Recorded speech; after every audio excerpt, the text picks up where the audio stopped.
Well, Razorback fans, you got your taints handed to you by Tennessee, the number one team in the country, and a lot of people have reactions about it. So let's give our reactions on today's Locked On Razorbacks podcast.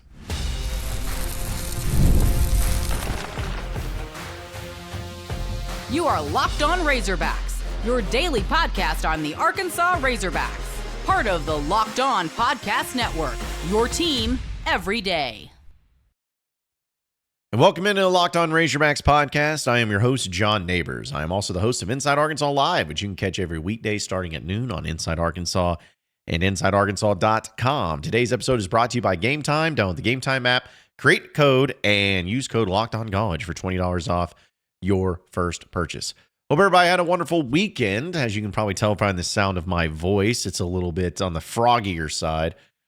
Trying to battle through it, though. It's really cold. It's probably why I'm also wearing the beanie here in Northwest Arkansas. So if you're in the area and you're getting snow and ice and all that stuff, be sure to be careful out there, as it's going to be very first official full week of the 2025 year. And we're going to talk about some of the things that happened in football. You got a transfer portal edition that happened to transpire over the weekend, too. And of course, getting to some talk about the SEC. But I want to start with the Razorback basketball game against Tennessee. We talked a little bit about it last week. And, you know, I did not expect Arkansas to win this game. Going into it, I think Arkansas was about a 12-point underdog. Tennessee's really good, really experienced. That's why they're the number one team in the country, although I don't think they're the best team in the country. I still think that's Auburn. But Tennessee is still really well coached, really good team. And all things considered, I didn't expect Arkansas to go in there and win. But what I did not expect them is to go in there and absolutely get destroyed in all facets of the game. Arkansas loses 76-52, a 24-point loss for the Razorbacks. Tennessee led by 15 at halftime, and that was pretty much it. I mean, it was just never anywhere close to where Arkansas needed to be. The real big, I mean, there's a lot of stats you could get into, but the biggest stat, folks, is the offensive rebounds. That tells the story to me. 24 offensive rebounds for Tennessee. 24. Arkansas as a team in total had 29 rebounds. So you're talking about Tennessee almost having as many offensive rebounds as Arkansas had total rebounds. That'll do it.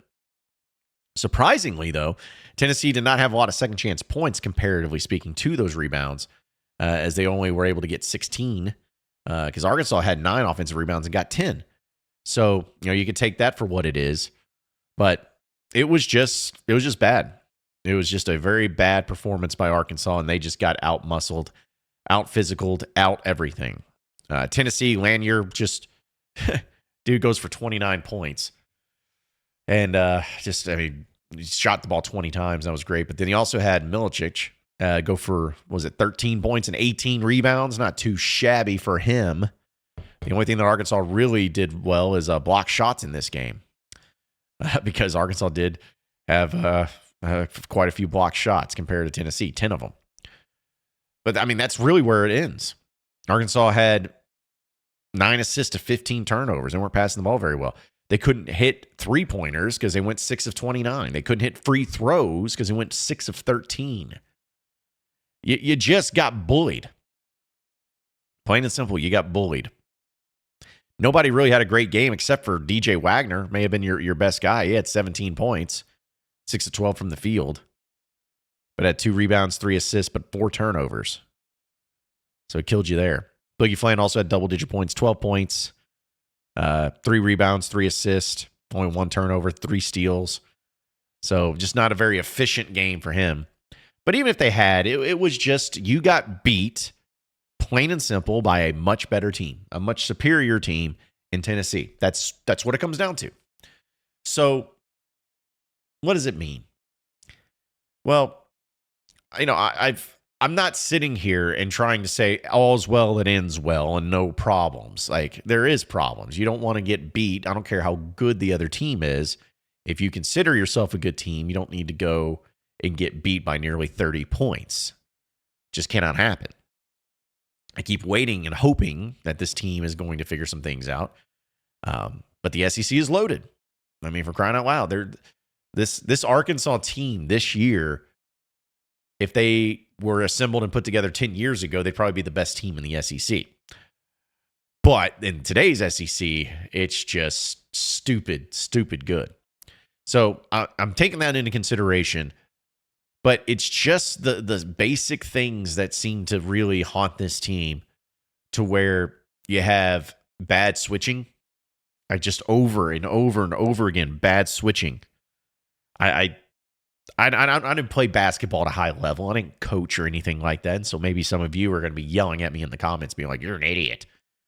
Go back to get your shine box or whatever." But I just look at this team and they just can't switch defensively. It's crazy. I feel like it's a pretty basic thing. I feel like it's just a way of communicating, and maybe it's just tough to do, but it's just they can't do it. They cannot do it, and they have not been able to count on anybody in a major way defensively. Folks, Nelly Davis, I got ripped for this earlier in the season when I said, man, I got to see more out of him. People were like, hey, just wait, it's wrist injury and all that. Nelly Davis has been non-existent. The dude does not exist. And I think we're finally getting to the point. I know he's been dealing with a wrist injury. I get it. And I'm not even talking about, I'm expecting him, regardless of that wrist injury, go out there and get 20 points a game. No. But if you go out there and you're playing 25, 30 minutes a game and you get a big old goose egg, 0 points, you go 0 of 4 from 3, and that's the only shots you take, I'm sorry. You can't do that. If you can't get 20, then get 10. Make the shots that you're wide open to make. Like, those are the things that bothers me, and it really worries me about the whole Nelly Davis situation. Like, how am I supposed to feel good about him, about the team moving forward, when he was the prime possession? He was the guy that you got out of the portal. I know health has been also a concern for the team in general. You've had guys like Jonas Adu having to battle back. Brazil's been dealing with it. Z's been dealing with it. I get it.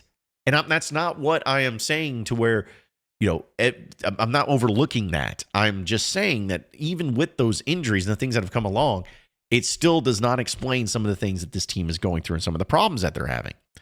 But John Calipari, in a way, went viral to a lot of his haters, because that's really who was dunking on this, is the people that hate him the most, was about dealing with the physicality of Tennessee, but also something that he wish he would have done differently, and talking about a shoot around. Take a listen. Well, here's what I would tell you. If you're in there and you can't rebound, you can't be in. Don't be mad at me. Don't be mad at an assistant coach. Just rebound, or someone else has to play. And that means you're going to have to go body to body. And I hate to tell you, we did it for 3 days. So you should say, well, you better try something different, because if you did all body to body stuff, we did all block out things. We did block out drills. You ready? Don't even rebound it. Just make sure your man doesn't get it. That really worked. So, the one thing I would do different in this game, and I all night tossed and turned, we didn't do a shoot around today. And I just felt our body time is noon pretty early. If I had to do it over again, we would have gone shoot around. Because we had 3 or 4 guys like kind of no-show. So basically they slept, had breakfast, and never really, you play this team, you better be coming in ready to fight. And I don't mean fist fight. I mean battle. You better be first to the ball. You better be blocking out. You better run and get some free baskets, or it's going to be a hard game for you. And we didn't. So appreciate it, folks. So that was John Calipari, who talked about what thing he would have done differently. He would have had a shoot around, which everyone was like, when I say everyone, I'm talking about the Kentucky media. I'm talking about the Field of 68 people that just hate John Calipari with a burning passion, apparently. And they can't get enough of him because he's great for content. But it was just like, oh, wow, yikes. Not a shoot around. No wonder this is just bad coaching, blah, blah, blah. Is it? Sure. I mean, it could be. And should have John Calipari even said that publicly? Probably not. But even if they did have a shoot around, I still don't think it would have made up for some of the mistakes that they were making. But But I don't know. Maybe I'm the crazy one. Maybe I'm the one that's looking at it in the wrong lens. But I'm still going to trust Cal. He's a Hall of Fame coach. I feel like he should know what he's doing, and he does. And, I'm sure there was a reason why he didn't do a shoot around. Maybe he felt like because of the injuries, because of all that, maybe just wanted to see what they were doing. I don't know. But it does get a little bit like over the top, man, of just anything that he says, people are just going to take and take it. But that's what we're going to deal with this year. I've said it many times. It's what we're going to have to deal with this year, that when Arkansas wins, people are going to downplay it. And when Arkansas loses, people are going to celebrate like crazy. And so that's what happened on Saturday. But it doesn't get any easier. But luckily, you're returning to home. You have Ole Miss this week, who's a top 25 team, Chris Beard coach team. And then you have Florida, who just lost a good game to Kentucky on the road. You got both those games in Bud Walton Arena. Folks, you got to win at least one. If you lose both these games, sheesh, you got to win the home ones. It'd be great if you won both. And I think you can win both. But you got to be able to come out firing, and you got to come out motivated and not let what happened in that Tennessee game happen again this week. You got to change it, and you got to make it better. So please do, if you don't mind. But we'll talk a little football. Transfer portal. Arkansas got another player, and he's a big guy. So we'll talk about that on the other side of the break. So stay with us here on the Locked On Razorbacks podcast. All right, folks, we know from all the big game upsets to game-winning drives, the NFL playoffs are way better for the FanDuel. By the way, that's going on right now, or I guess officially going on right now. But right now, new customers, you can bet $5 and get $200 in bonus bets guaranteed if you win your first $5 bet. That's $200 in bonus bets, win or lose, actually. So, you're getting the deal no matter what. The FanDuel app gives you everything you need for live bets, same-game parlays, and so much more. Just visit the website and share the betting lines around your team and around your league. So be sure to look at not only the college football landscape, but the NFL landscape. You got college basketball landscapes, NBA. You got it all, and it's all with FanDuel. So just visit FanDuel.com to join today and get started with $200 in bonus bets. That's FanDuel.com. Make this playoff season unforgettable with FanDuel, an official sportsbook partner of the NFL.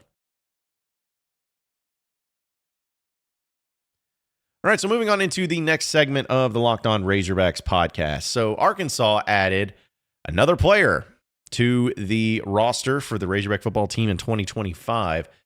It was one that I knew that was going to be visiting Arkansas, but I did not know, what the likelihood was that he was going to commit over the weekend. Either way, though, it was Marcus Dumerville, who is actually the nephew of Elvis Dumerville, if you remember him from the NFL. He is from Maryland. He's the school he played at in the Maryland in the Big Ten. And before that, he was at LSU. So he's going to have 1 year available, but he's 6'5", 310 pounds, and he's an offensive tackle. At least what he's listed as an offensive tackle. It's according to 24/7 Sports. It's the 17th player Arkansas has added. And when he was asked about it, it says it's a place to come in and compete, play top-notch talent every week. Big-time program, big-time school, and big-time coaches. It says, I feel like the visit is great. This is during his visit. He says, it feels great to be down here in Fayetteville. Coach Pittman and the rest of his staff is magnificent. Feels great out there, and the weather's not too bad, not too cold. Not yet. Well, it's cold now. And then he said, but everything's going great, and I enjoy my stay. The highlight, honestly, is, I played against Arkansas on the away side, so being able to see the home side of Arkansas and what Fayetteville really has to offer has been the highlight of the trip. So he was actually a really good player coming out of high school. He was a high-level 4-star player. And if you looked at his offers coming out of high school, which he's part of the 2020 class, he had offers to Alabama, to Georgia, to Florida, to LSU. I mean, anywhere he wanted to go, he could have gone. And he played 16 career games in the 3 years he was at LSU. Then he went to Maryland, played 14 more games, and then actually made 10 starts this season. So here's the thing. He had other visits listed that he was going to check out, but decided to just end it and say that, hey, this is where I want to be. And now just looking at this way, okay? Just looking at this way.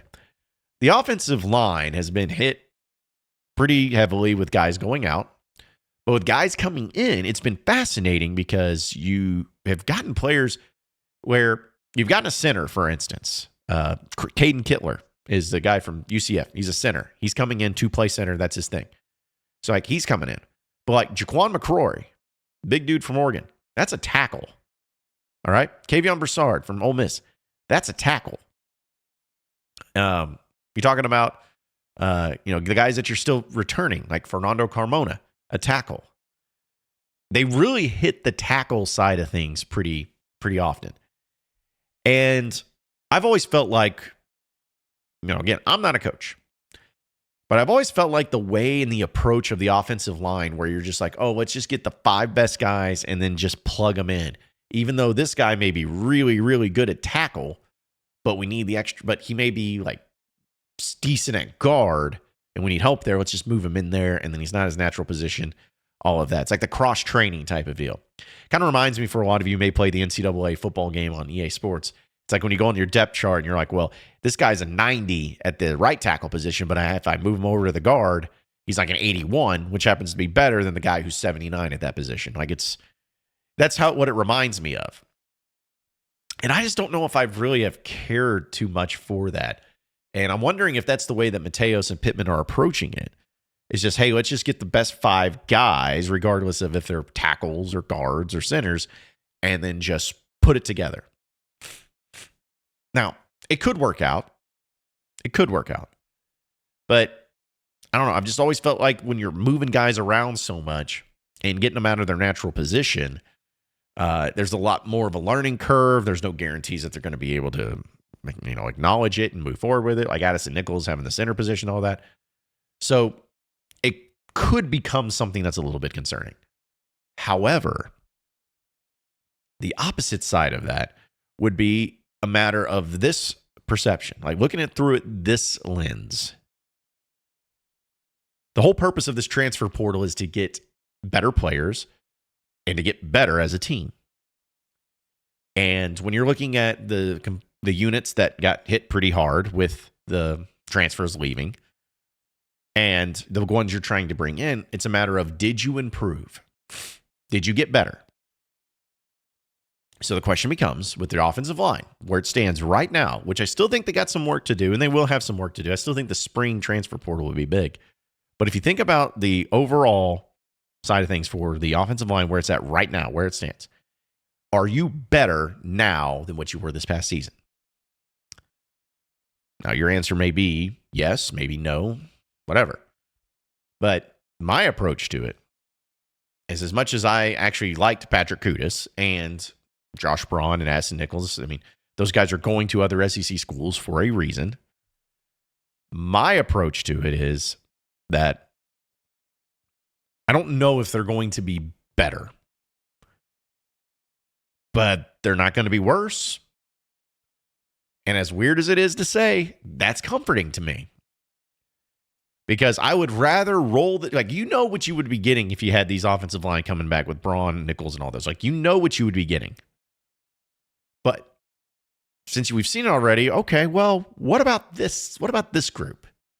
What about these guys? The guys with size, the guys with upside, the guys that are true centers, like those groups. Like, what can we do with this? And if you just base it off of that, it makes you feel, makes me at least feel better about it. Makes me feel better about the possibility of them being a better unit overall in the offensive line room. So because of that, I'm okay with it. I'm okay with the direction that they've gone. And I'm okay with the way that they're handling it. But it's just fascinating to see how much they've really, because you need a lot of offensive linemen, but it's been fascinating to see how much they've really gone in on the offensive line. And I really, really hope that they would do a lot more on the defensive line, because that's the one that's really concerning me right now. But anyways, we'll talk a little bit, though, about the SEC. Has it lost its luster in football? That's what people are saying. Give us a second, because we'll talk about it here on the Locked On Razorbacks podcast, so stay with us. All right, folks, attending the new 12-team college football playoff games is an incredible experience that brings fans together like never before. I remember the excitement from the past playoff games and can't wait to make new memories with the updated format because it's been a lot of fun so far. Game Time has a new feature called Game Time Picks that makes you getting tickets for your events even easier. It filters out the fluff to show you only incredible deals on great seats so you don't have to waste time searching and going through all thousands of different tickets. You get it right there. Recently, I used Game Time Picks to find tickets for an upcoming Razorback basketball game. That's right, because they were pretty hard to find, and I needed them for a particular individual. But I went ahead and looked at it, checked it out. Process was easy. Process was great. Saw exactly what I was getting, and boom, instantly, they're in my pocket. It's the greatest thing that you could ever ask for. So take the guesswork out of buying tickets with Game Time. Download the Game Time app, create an account, and use code LOCKEDONCollege for $20 off your first purchase. Terms apply. Again, create an account and redeem code LOCKEDONCOLLEGE for $20 off. Download Game Time today. Last minute tickets, lowest price, guaranteed. All right, so a final segment here on the Locked On Razorbacks podcast. And then there were four. We talked a little bit about it last week. The 4 teams entering the college football playoff, I really hate all of them. I do. And Texas is the lone SEC team left. And it's still stupid to say that, and it pisses me off. And I really hope that they do not win because I do not want that. No one wants that. America does not want that. But either way, the conversation has gone for a lot of people in the national landscape of college football and people who've covered it, asking about the fact that is the SEC the no more, is that they've gotten the benefit of the doubt and there's no reason for them to, because now you see all these conferences, all these other teams and blah, blah, blah. Okay. 2 things can be true at once, folks. It can be true that the SEC maybe not necessarily has taken a step back, but other conferences and other teams have taken steps forward to becoming more like SEC teams that they go up against. But it can also be true that in this day and age with the transfer portal, teams have been able to make a lot more adjustments, a lot quicker adjustments, and be able to put themselves in a much better situation in 1 year by getting a lot of players that normally go to SEC schools, but they don't want to be a backup at an SEC school, so they go to you. Like, both those things can be true at once. But I just don't buy into this idea, this logic that has to be blanketed of, well, the SEC, they don't get the benefit of the doubt anymore. Folks, do you know why the SEC got the benefit of the doubt? Like, like these idiots out there actually believe that the reason that the SEC got the benefits was because of money and because of the ESPN and because of, you know, the crazy fans that are down there and that are always, you know, promoting games and all that nonsense. That's dumb. You know why the SEC got the benefit of the doubt? Because the SEC won, like, what was it, 14 of 16 national championships. And it wasn't just one team. Everyone's like, oh, well, that was just Bama. How about Bama? How about Georgia? How about LSU? How about Florida? How about Auburn? Like, multiple teams have won national championships during that stretch. And so I just do not buy into that logic. I think it's so dumb that people are approaching it as if the SEC, finally people are realizing that the SEC is not good. No, the SEC's always been good. But college football, college sports in general have changed so much because of transfer portal, because of NIL, that's become chaotic. And a lot of these teams that normally wouldn't have those benefits or normally wouldn't be in that position have become in those positions. Georgia didn't look good. It's probably their worst team that they had. It's fair enough. Tennessee got smoked by Ohio State, but the way Ohio State's playing, I think they're going to smoke everybody. They're the best team in the country right now. Not making excuses, but it's just fascinating to me that people take that approach of just downplaying the SEC and the dominance that they had and just be like, yeah, I never understood why they got the benefit of the doubt. Well, they may have did before, but not now. Yeah, but what's the benefit of the doubt? It's based off of history. It's based off of tradition. It's based off of those trends. That's what the benefit of the doubt provides. I just didn't think it was that dumb. I didn't think that many people were that dumb about it. But again, I'm not doing this as far as like just a chanting the SEC thing. I'm just saying that for those that are trying to say that the SEC did not deserve any of that or any of the benefits and everything, is just they're they're full of it, full of crap. So I don't know. I'll watch the playoffs. I don't want any team to win. I guess the lesser of all evils would be, I guess, Penn State. Sheesh. Just shoot me. I just can't deal with that. Can't deal with it. There's a lot of things I can't deal with. It's 2025, though. Got to be more positive. Be more positive on the outlooks, folks. That's what I keep telling myself, at least. But either way, appreciate all of you listening in and watching into the Locked On Razorbacks podcast. Be sure to like and subscribe to the podcast on iTunes or on Google Play.